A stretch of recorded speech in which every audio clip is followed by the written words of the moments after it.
कहानी की शुरुआत एक आलीशान लग्जरी क्रूज शिप से होती है, जहां चारों तरफ समंदर, शानदार पार्टी, संगीत और जश्न का माहौल है। लेकिन इसी जश्न के बीच एक ऐसी रहस्यमयी घटना होती है जो पूरे जहाज को हिलाकर रख देती है। रात के अंधेरे में हमारी कहानी की मेन कैरेक्टर एना अचानक अपने केबिन के बाहर एक तेज आवाज सुनती है। बाहर आकर वह अपनी आंखों से किसी को समुद्र में गिरते हुए देखती है। बिना एक पल गंवाए वह पूरे क्रू को अलर्ट कर देती है और बताती है कि बगल वाले केबिन नंबर 10 में रहने वाली महिला समुद्र में गिर गई है। लेकिन जब जहाज के कर्मचारी जांच करते हैं तो सच सुनकर सबके होश उड़ जाते हैं। उन्हें पता चलता है कि केबिन नंबर 10 तो शुरू से ही खाली था, वहां कोई ठहरा ही नहीं था। सबसे चौंकाने वाली बात यह है कि कुछ घंटे पहले ही एना गलती से उसी केबिन में चली गई थी, जहां उसकी मुलाकात एक अनजान महिला से हुई थी। उसने माफी मांगी और वापस अपने कमरे में आ गई। अगर केबिन खाली था तो वह महिला कौन थी, और अगर वहां कोई था ही नहीं तो फिर समुद्र में आखिर गिरा कौन? क्या एना ने सच में किसी को देखा था, या फिर उसकी आंखों ने उसे धोखा दिया? केबिन नंबर 10 का रहस्य क्या है, और इस क्रूज पर आखिर ऐसा कौन सा खौफनाक सच छिपा है जो हर किसी से छुपाया जा रहा है? इन्हीं सवालों के जवाब छिपे हैं इस जबरदस्त मिस्ट्री थ्रिलर फिल्म में। तो बिना किसी देरी के आइए शुरू करते हैं आज की कहानी। कहानी की शुरुआत न्यूयॉर्क शहर से होती है, जहां हमें एना को दिखाया जाता है। एना एक न्यूज़पेपर में रिपोर्टर है और उसका काम ऐसे मामलों की रिपोर्टिंग करना है जिन पर लिखने से बड़े बड़े लोगों की मुश्किलें बढ़ जाती हैं। कभी किसी भ्रष्ट अफसर का सच लोगों के सामने लाना, कभी किसी नेता के घोटाले का पर्दाफाश करना, तो कभी किसी मर्डर केस की पूरी सच्चाई सबके सामने रखना। एना जिस भी खबर पर काम करती है वो लगभग हर बार बड़ी खबर बन जाती है और लोग उसे खूब पढ़ते हैं। लेकिन इतनी मेहनत और ईमानदारी के बावजूद किस्मत उसका साथ नहीं देती। एना भी बाकी लोगों की तरह अपने करियर में आगे बढ़ना चाहती है, लेकिन दिक्कत ये है कि उसकी रिपोर्ट्स की वजह से अक्सर बड़े बड़े बिजनेसमैन और पैसे वाले लोगों का नुकसान हो जाता है। इसी वजह से उसके ऑफिस के बड़े लोग भी उसे ज्यादा पसंद नहीं करते। एक दिन उसे शहर के एक बहुत बड़े बिजनेसमैन पियर्स की तरफ से एक खास इनविटेशन मिलता है, लेकिन इस बार उसे किसी घोटाले या स्कैंडल की रिपोर्टिंग नहीं करनी है, बल्कि पियर्स चाहता है कि एना उसके बारे में एक अच्छी और पॉजिटिव रिपोर्ट लिखे। दरअसल पियर्स ने एक बड़ा कैंसर फंड शुरू किया है। इसी फंड की लॉन्चिंग के लिए उसने एक लग्जरी क्रूज पर शानदार पार्टी रखी है, जहां उसकी कंपनी के सभी बड़े शेयर होल्डर और खास मेहमान बुलाए गए हैं। क्योंकि इस फंड में आम लोग भी पैसा लगा सकते हैं, इसलिए पियर्स चाहता है कि मीडिया में इसकी अच्छी चर्चा हो। इसी वजह से उसने एना को भी बुलाया है ताकि वो इस पूरे कार्यक्रम पर एक अच्छी रिपोर्ट लिख सके।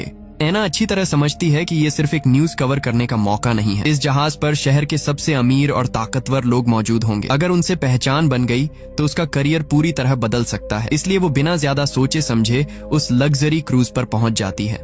लेकिन जहाज पर कदम रखते ही एना का मूड थोड़ा खराब हो जाता है। उसने सोचा था कि ये सफर बहुत मजेदार रहेगा, थोड़ा घूमना फिरना होगा, बड़े बड़े अमीर लोगों से मिलने का मौका मिलेगा और साथ ही अपना काम भी आराम से पूरा हो जाएगा। लेकिन जैसे ही वो जहाज पर चढ़ती है उसकी मुलाकात उसके एक्स बॉयफ्रेंड से हो जाती है। उसका एक्स पहले उसी की तरह एक रिपोर्टर था, लेकिन वो अपने काम में कभी ज्यादा नाम नहीं कमा पाया। आखिरकार उसकी नौकरी चली गई और अब उसने अपना प्रोफेशन बदल लिया है। अब वो इसी कंपनी के लिए फोटोग्राफर का काम करता है। दोनों एक दूसरे से बस हल्की फुल्की बात करते हैं और फिर अपने अपने काम में लग जाते हैं। इसके बाद एना अपना काम शुरू कर देती है। उसे पहली बार इतने बड़े बड़े बिजनेसमैन और हाई सोसाइटी के लोगों से आमने सामने मिलने का मौका मिला था। वो हर किसी से बात कर रही थी, उनका इंटरव्यू ले रही थी और धीरे धीरे सबसे पहचान भी बना रही थी। अंदर ही अंदर वो काफी खुश थी, क्योंकि उसे लग रहा था कि अगर इन लोगों से अच्छे रिश्ते बन गए तो उसके करियर के लिए ये बहुत बड़ा मौका साबित हो सकता है। ये देखकर उसका एक्स भी थोड़ा हैरान हो जाता है। उसे यकीन ही नहीं होता कि वही एना जो हमेशा बड़े लोगों के खिलाफ खबरें लिखती थी, आज उन्हीं लोगों के साथ इतनी आसानी से घुल मिल रही है। लेकिन एना के मन में सिर्फ एक ही बात थी, अगर जिंदगी में आगे बढ़ना है तो कभी कभी हालात के हिसाब से खुद को बदलना भी पड़ता है। कुछ देर बाद पियर्स अपने सभी मेहमानों, शेयर होल्डर्स और खास दोस्तों के लिए एक शानदार डिनर पार्टी रखता है। जाहिर सी बात है एना को भी उस पार्टी में बुलाया जाता है। इस खास मौके के लिए एना भी अच्छे से तैयार होती है। वो खूबसूरत ड्रेस पहनकर पार्टी की तरफ जा रही होती है, लेकिन तभी रास्ते में फिर से उसका एक्स सामने आ जाता है।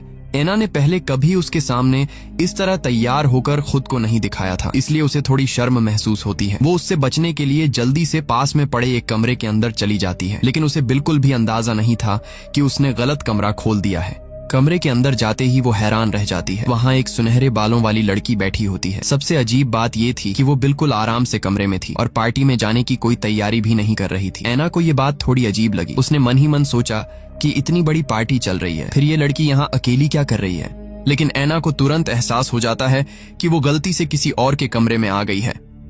इसलिए वो बिना ज्यादा कुछ पूछे उस लड़की से माफी मांगती है और तुरंत वहां से बाहर निकल जाती है। उस समय उसे बिल्कुल भी अंदाजा नहीं था कि यही छोटी सी मुलाकात आगे चलकर उसकी जिंदगी पूरी तरह बदलने वाली है। इसके बाद डिनर पार्टी शुरू होती है। सब कुछ बहुत अच्छे से चलता है और वहां कोई परेशानी नहीं होती। पार्टी खत्म होने के बाद ऐना सोचती है कि अब उसे अपने असली काम की शुरुआत करनी चाहिए। वो सबसे पहले पियर्स की पत्नी मैरी का इंटरव्यू लेने जाती है। आखिर पूरा कैंसर फंड उसी की वजह से शुरू किया गया था, इसलिए उसकी बात जानना सबसे ज्यादा जरूरी था। इंटरव्यू के दौरान मैरी काफी उदास दिखाई देती है। ये बात समझना मुश्किल नहीं था क्योंकि उसे कैंसर है और वो खुद भी जानती है कि शायद उसके पास ज्यादा समय नहीं बचा है। लेकिन बातचीत के दौरान वो एक ऐसी बात कहती है जो ऐना के दिमाग में हमेशा के लिए बैठ जाती है। मैरी कहती है कि लोग सोचते हैं कि ये कैंसर फंड लोगों की मदद करने के लिए बनाया गया है। बाहर से देखने पर ये काम बहुत नेक लगता है, लेकिन सच तो ये है कि ये फंड सिर्फ उन पैसों को लोगों को वापस लौटाने का तरीका है जो इतने सालों में गलत तरीके से कमाए गए थे। यानी ये कोई दान नहीं है, बल्कि लोगों का अपना पैसा उन्हें वापस दिया जा रहा है।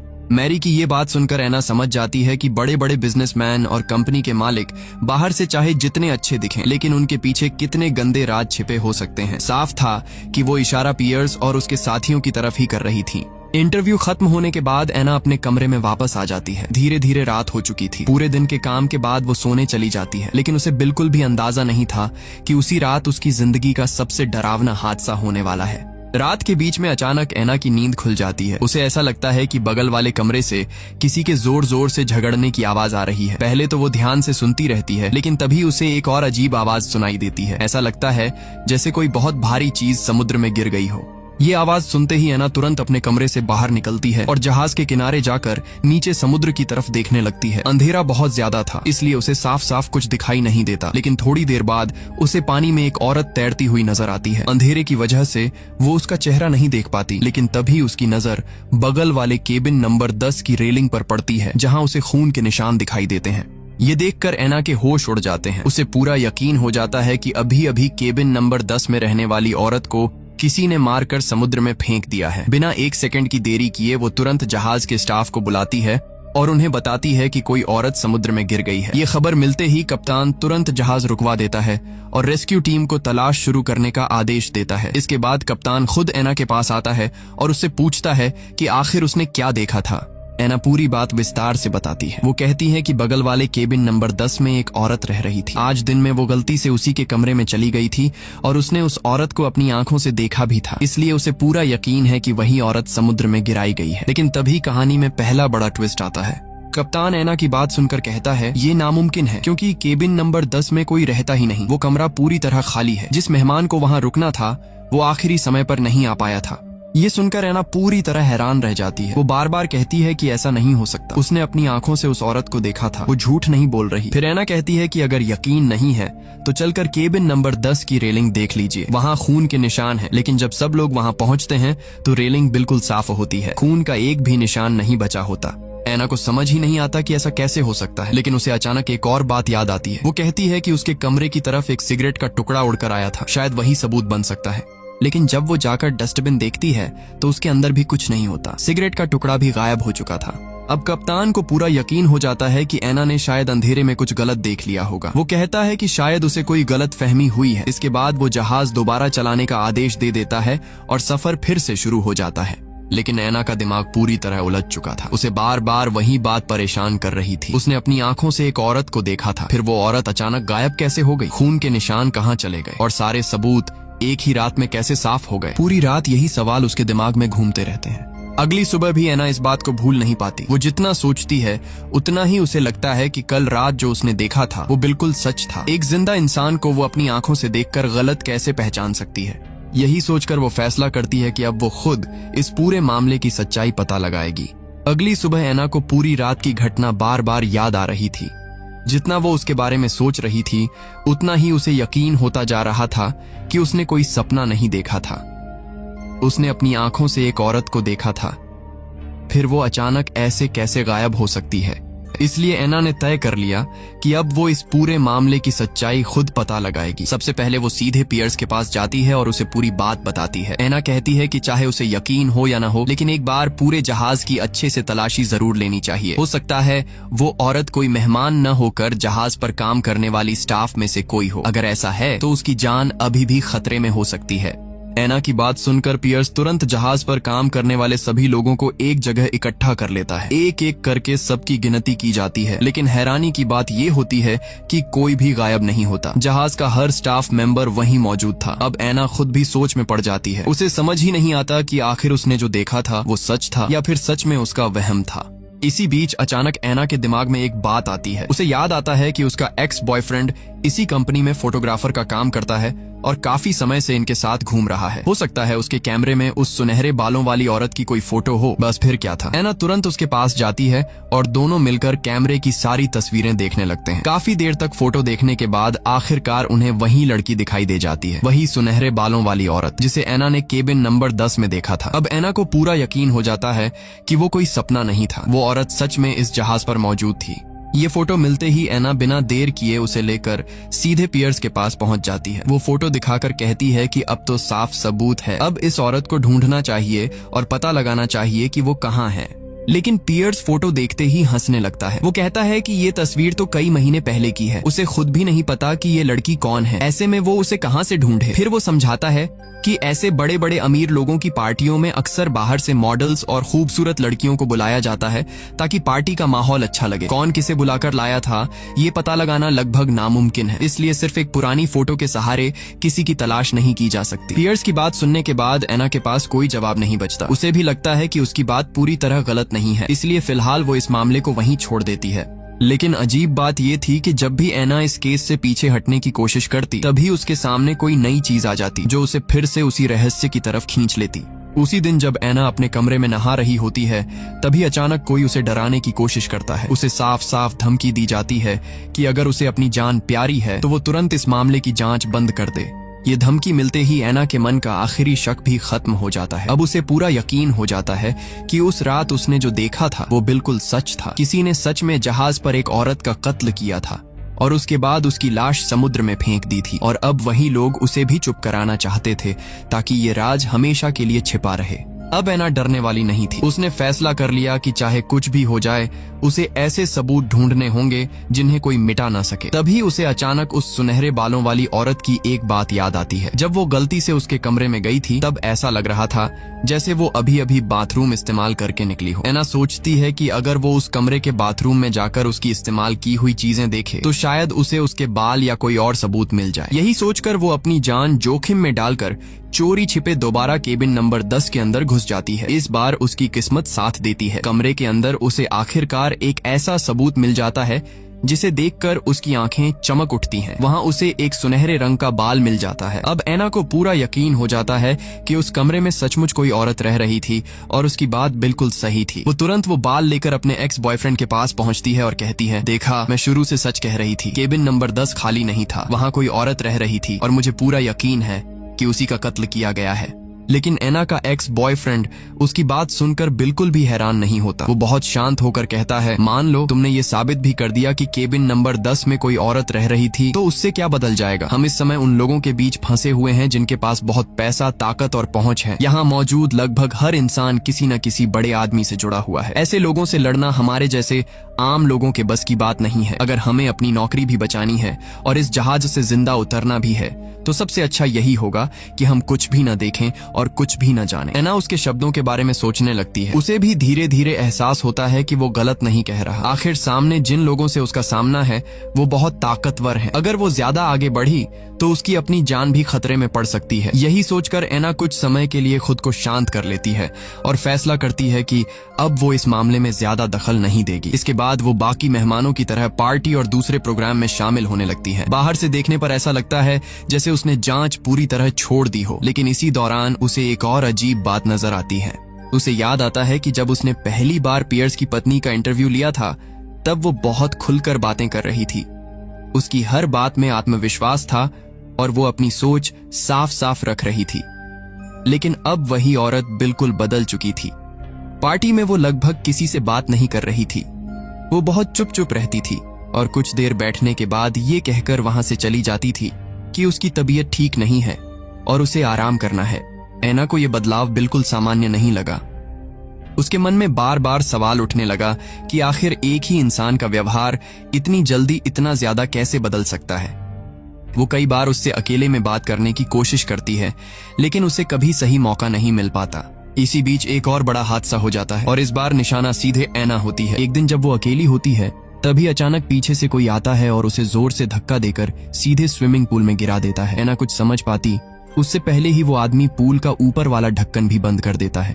अब ऐना पूरी तरह पानी के अंदर फंस चुकी थी। वो बाहर निकलने की पूरी कोशिश करती है, लेकिन ऊपर का रास्ता बंद हो चुका था। साफ था कि जिसने भी ये किया था उसका इरादा सिर्फ डराने का नहीं बल्कि ऐना को मार डालने का था। खुशनसीबी से उस स्विमिंग पूल के नीचे की तरफ एक कांच की खिड़की थी जो जहाज के अंदर बने आराम करने वाले हिस्से से जुड़ी हुई थी। ऐना पूरी ताकत से उस कांच पर हाथ मारने लगती है। उसकी आवाज सुनकर बाहर मौजूद लोगों का ध्यान उसकी तरफ जाता है। सब लोग तुरंत भाग कर आते हैं और किसी तरह उसे पूल से बाहर निकाल लेते हैं। बाहर आने के बाद ऐना बुरी तरह घबरा चुकी थी। अब उसे पूरी तरह समझ आ गया था कि उसका एक्स सही कह रहा था। उसने जिस राज की जांच शुरू की थी उससे जहाज पर मौजूद किसी बहुत बड़े और ताकतवर इंसान को खतरा महसूस होने लगा था। अब वो लोग सिर्फ उसे डराना नहीं चाहते थे बल्कि उसे हमेशा के लिए रास्ते से हटाना चाहते थे। लेकिन सबसे दर्दनाक बात यह थी कि जहाज पर मौजूद कोई भी इंसान उसकी बात पर यकीन नहीं करता। सबको यही लगता है कि ऐना का पैर फिसल गया होगा और वो गलती से पूल में गिर गई। ऊपर से उस दिन बारिश भी हो रही थी,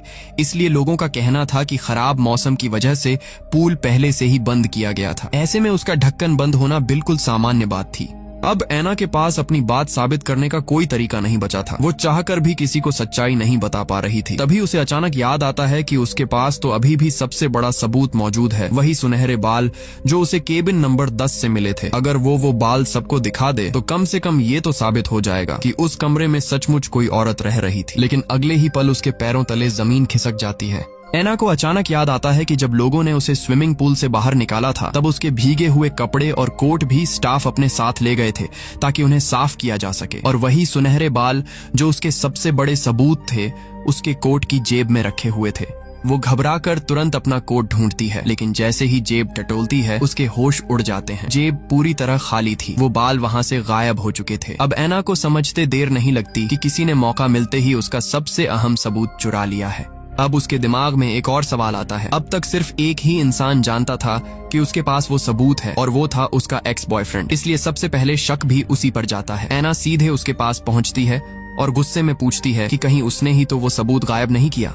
लेकिन उसका एक्स तुरंत सफाई देता है। वो कहता है, मैंने तुम्हारा सबूत नहीं चुराया, लेकिन मुझसे एक बहुत बड़ी गलती जरूर हो गई। वो बताता है कि कुछ देर पहले वो पियर्स और बाकी अमीर मेहमानों के साथ बात कर रहा था। बातचीत के दौरान उससे गलती से ये बात निकल गई कि ऐना को केबिन नंबर 10 से एक अहम सबूत मिला है। उसे बिल्कुल अंदाजा नहीं था कि उसकी ये छोटी सी बात इतनी बड़ी मुसीबत बन जाएगी। ये सुनते ही ऐना का सिर पकड़ लेने का मन करता है। उसे समझ नहीं आता कि वो गुस्सा करे या रोए। उसे लगता है कि उसका एक्स सिर्फ एक्स बॉयफ्रेंड ही नहीं बल्कि सबसे बेकार साथी भी है। उसकी एक गलती की वजह से अब दुश्मनों को भी पता चल गया था कि ऐना के पास सबूत था। अब ऐना के पास करने के लिए कुछ बचा नहीं था। वो फैसला करती है कि अब वो किसी तरह चुपचाप इस जहाज पर रहेगी और जैसे ही जहाज किनारे लगेगा वो बिना किसी झंझट के वहां से निकल जाएगी। लेकिन उसी रात कहानी फिर से ऐसा मोड़ लेती है जिसकी उसने बिल्कुल उम्मीद नहीं की थी। रात के समय अचानक उसके कमरे के दरवाजे पर दस्तक होती है। ऐना एक पल के लिए डर जाती है। उसे लगता है कि शायद इस बार उसे सच में मारने लोग आए हैं। लेकिन जैसे ही वो दरवाजा खोलती है उसके सामने एक काले कपड़े पहने हुई औरत खड़ी होती है। ऐना उस औरत को देखते ही चौंक जाती है क्योंकि उसने ये कपड़े पहले भी देखे थे। ये वही कपड़े थे जो सुनहरे बालों वाली लड़की ने पहने हुए थे जिसे ऐना ने पहली बार केबिन नंबर 10 में देखा था। बिना कुछ सोचे ऐना उसके पीछे दौड़ पड़ती है। उसके मन में सिर्फ एक ही सवाल घूम रहा था। उस रात तो मैंने अपनी आंखों से एक औरत की लाश समुद्र में गिरते हुए देखी थी। अगर वही औरत थी तो फिर ये जिंदा कैसे है? कुछ दूर जाकर वो औरत रुकती है और ऐना से कहती है, अगर अपनी जान बचानी है तो इस मामले की जांच यहीं बंद कर दो। जितना शांत रहोगी उतने ज्यादा जिंदा रहने के मौके हैं। लेकिन उसकी ये बात सुनकर ऐना और भी ज्यादा उलझ जाती है। वो उसका हाथ पकड़ लेती है और उससे सच जानने की कोशिश करती है। तभी अचानक एक और बड़ा ट्विस्ट सामने आता है। खींचातानी के दौरान उस औरत के सिर से उसके सुनहरे बालों वाली विग उतर जाती है। विग उतरते ही एना उसकी असली शक्ल देखकर पूरी तरह सन्न रह जाती है, क्योंकि उसके सामने कोई और नहीं बल्कि पियर्स की पत्नी खड़ी थी। एना अभी उससे कुछ पूछ भी नहीं पाती कि तभी वो औरत अचानक अपना आपा खो बैठती है। वो एना पर हमला कर देती है, उसे बेहोश कर देती है और फिर उसे जहाज के नीचे बने एक बंद कमरे में कैद कर देती है। अब एना पूरी तरह अकेली थी। उस अंधेरे कमरे में बंद होकर वो बार बार पूरी घटना के बारे में सोचने लगती है। वो हर छोटी बड़ी बात को जोड़ने की कोशिश करती है, लेकिन फिर भी उसे कुछ समझ नहीं आता। फिर अचानक उसे एक बात याद आती है। उसे याद आता है कि जिस रात उसने समुद्र में लाश गिरते हुए देखी थी, उसके अगले दिन से ही पियर्स की पत्नी का व्यवहार पूरी तरह बदल गया था। पहले वो खुलकर बात करती थी, लेकिन उसके बाद वो हर समय डरी हुई, चुप और सहमी सहमी रहने लगी थी। यहीं से एना के दिमाग में एक बहुत बड़ा शक पैदा होता है। उसे लगने लगता है कि जिस औरत को अभी तक सब लोग पियर्स की पत्नी समझ रहे हैं, शायद वो असली पत्नी है ही नहीं, बल्कि असली पत्नी की जगह केबिन नंबर 10 में रहने वाली वही सुनहरे बालों वाली औरत उसकी जगह बनकर रह रही है। यहीं से एना पहली बार इस पूरे खेल की असली सच्चाई के बेहद करीब पहुंच जाती है। कुछ देर बाद वही सुनहरे बालों वाली लड़की फिर से एना के पास आती है। इस बार एना बिना डरे सीधे उससे कहती है कि अब उसे सब कुछ समझ में आ गया है। जिस औरत को अब तक सब लोग पियर्स की पत्नी समझ रहे हैं, वो असली पत्नी नहीं है। असली पत्नी की जगह वही लड़की उसकी पहचान लेकर सबके सामने उसकी एक्टिंग कर रही है।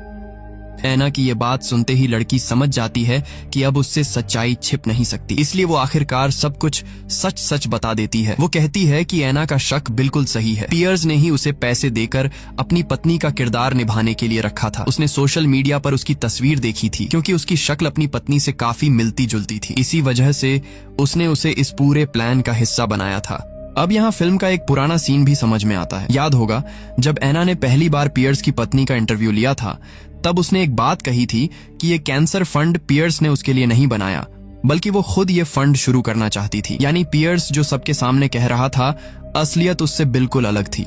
सच तो ये था कि पियर्स की पत्नी चाहती थी कि इतने सालों में उनकी कंपनी ने लोगों से जो पैसा गलत तरीके से कमाया है, वो सब वापस लोगों की भलाई में लगाया जाए। उसे लगता था कि उन्होंने अपनी जिंदगी में बहुत गलत काम किए हैं और अब उन पैसों से लोगों की मदद करके अपनी गलतियों का कुछ प्रायश्चित करना चाहिए। लेकिन पियर्स को ये बात बिल्कुल मंजूर नहीं थी। उसे सिर्फ अपनी दौलत और कंपनी पर कब्जा चाहिए था। दिक्कत ये थी कि कंपनी की असली मालिक उसकी पत्नी थी। सारे बड़े फैसले उसी के हाथ में थे और पियर्स खुद सिर्फ नाम का मालिक था। इसलिए उसने एक बहुत ही खतरनाक प्लान बनाया। उसने अपनी पत्नी का कत्ल कर दिया और फिर उसकी जगह इस लड़की को बैठा दिया, ताकि वही उसकी पत्नी बनकर सबके सामने कागजों पर साइन करे और पूरी कंपनी की हिस्सेदारी पियर्स के नाम ट्रांसफर कर दे। इसी वजह से उसने इस लग्जरी क्रूज पर सभी बड़े शेयर होल्डर्स और खास मेहमानों को बुलाया था। बाहर से देखने पर ये एक चैरिटी फंड का कार्यक्रम लग रहा था, लेकिन असल में पियर्स इसी मौके पर पूरी कंपनी अपने नाम करवाने वाला था। लेकिन उसके पूरे प्लान में एक बहुत बड़ी रुकावट आ गई और वो थी एना। उस रात जब पियर्स ने अपनी असली पत्नी का कत्ल किया, तब एना ने अनजाने में सब कुछ देख लिया था। तभी से वो पियर्स के लिए सबसे बड़ा खतरा बन गई। इतनी बड़ी सच्चाई जानने के बाद एना उससे पूछती है कि अगर वो शुरू से पियर्स के साथ मिली हुई थी, तो फिर उसने उसकी जान क्यों बचाई? वो चाहती तो उसे भी मरने दे सकती थी। लड़की कुछ देर चुप रहती है, फिर धीरे धीरे बताती है कि जब उसने ये काम स्वीकार किया था, तब उसे सिर्फ इतना बताया गया था कि उसे कुछ दिनों के लिए किसी और औरत का रोल निभाना है। उसे बिल्कुल भी नहीं पता था कि इस प्लान में किसी का मर्डर भी होने वाला है। लेकिन जब उसने अपनी आंखों से पियर्स को अपनी पत्नी का कत्ल करते देखा, तब वो खुद भी डर गई। इसके बाद जब पियर्स ने एना को भी मारने की कोशिश की, तब उसे पूरी तरह समझ आ गया कि जिस आदमी ने अपनी पत्नी को नहीं छोड़ा, वो काम पूरा होने के बाद उसे भी जिंदा नहीं छोड़ेगा। इसी डर की वजह से उसने पहले भी कई बार एना को इशारों में जांच बंद करने की सलाह दी थी, ताकि उसकी जान बच सके। एना उसकी पूरी बात ध्यान से सुनती है और फिर उसे समझाने की कोशिश करती है। वो कहती है कि अब भी सब कुछ खत्म नहीं हुआ है। अगर वो अभी भी पियर्स पर भरोसा करेगी, तो आखिर में उसका भी वही हाल होगा। जिस इंसान ने अपनी पत्नी को सिर्फ पैसे के लिए मार दिया, वो किसी और की जिंदगी की क्या कीमत समझेगा? अगर दोनों को जिंदा बचना है, तो उन्हें मिलकर पियर्स का सच सबके सामने लाना होगा। एना की बातें सुनकर लड़की भी सोच में पड़ जाती है। काफी देर तक चुप रहने के बाद वो कहती है कि जब जहाज किनारे लगेगा, तब वो पीछे का दरवाजा खुला छोड़ देगी, ताकि एना चुपचाप वहाँ से निकल सके। ये सुनकर एना उससे पूछती है, और तुम? क्या तुम मेरे साथ नहीं चलोगी? लड़की हल्की सी मुस्कुराती है, लेकिन उसकी आंखों में डर साफ दिखाई दे रहा था। वो धीरे से कहती है, मेरे पास कोई दूसरा रास्ता नहीं है, मुझे अभी भी उसी पर भरोसा करना पड़ेगा क्योंकि मेरी बेटी बहुत बीमार है। उसके इलाज के लिए मुझे पैसों की सख्त जरूरत है। यही वजह थी कि मैंने ये सब करने के लिए हाँ कहा थी। उसकी बात सुनकर ऐना बिल्कुल चुप हो जाती है। अब उसे समझ आ जाता है कि ये लड़की दिल से बुरी नहीं थी, वो सिर्फ अपनी बेटी की जान बचाने के लिए मजबूरी में इस खतरनाक साजिश का हिस्सा बनी थी।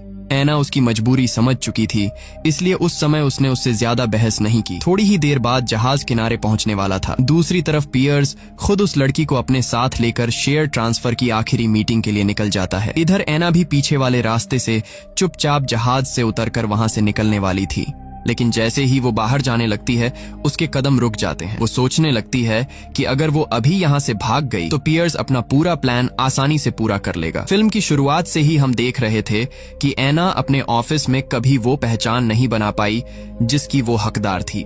अब उसके सामने जिंदगी का सबसे बड़ा मौका खड़ा था। अगर वो इस पूरे मर्डर और प्रॉपर्टी हड़पने की साजिश का सच दुनिया के सामने ले आए तो वो सिर्फ एक बड़ी पत्रकार ही नहीं बनेगी, बल्कि उस बेगुनाह लड़की की जान भी बचा सकेगी जिसे पियर्स अपना काम खत्म होते ही शायद मार डालता। यही सोचकर ऐना वापस मुड़ जाती है। उसे याद आता है कि जब उसने पियर्स की असली पत्नी का इंटरव्यू लिया था तब उसने अपने हाथों से कुछ नोट्स और एक ड्राफ्ट लिखा था। अगर वो कागज मिल जाए तो ये साबित किया जा सकता है कि अभी पियर्स के साथ जो औरत घूम रही है वो असली पत्नी नहीं है, क्योंकि असली पत्नी की लिखावट और उसके विचार उन कागजों में साफ मौजूद होंगे। बस यही सबसे बड़ा सबूत बन सकता था।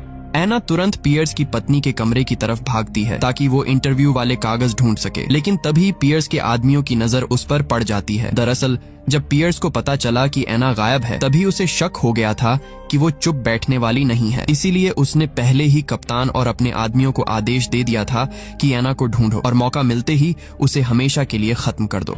यहीं आकर ऐना को एक और बड़ी सच्चाई समझ में आती है। अब उसे एहसास होता है कि इस जहाज पर सिर्फ मेहमान ही असली थे, बाकी लगभग सभी लोग, चाहे वो स्टाफ हो, वेटर हो या फिर खुद कप्तान, सब पियर्स के साथ मिले हुए थे। तभी तो उस रात किसी ने भी उसकी बात पर भरोसा नहीं किया था और हर सबूत कुछ ही मिनटों में गायब कर दिया गया था। कुछ ही देर में पियर्स के आदमी ऐना को पकड़ लेते हैं। वो उसे मारने ही वाले होते हैं कि तभी अचानक उसका एक्स बॉयफ्रेंड वहां पहुंच जाता है। इस बार वो बिना डरे ऐना की मदद करने के लिए उन लोगों से भिड़ जाता है। पहली बार वो सच में ऐना के लिए खड़ा होता है, लेकिन अफसोस ये लड़ाई ज्यादा देर नहीं चल पाती। पियर्स के आदमी बहुत ज्यादा थे, वो सब मिलकर उस पर टूट पड़ते हैं। किसी तरह ऐना वहां से बच निकलती है, लेकिन उसका एक्स वहीं मारा जाता है। अपने एक्स की मौत देखकर ऐना पूरी तरह टूट जाती है। वो चाहती तो उसी वक्त वहां से भाग सकती थी, लेकिन अब ये लड़ाई सिर्फ एक खबर की नहीं रह गई थी। अब इसमें उसके एक्स की जान भी जा चुकी थी, इसलिए उसने फैसला कर लिया कि चाहे कुछ भी हो जाए वो पियर्स को बेनकाब करके ही रहेगी।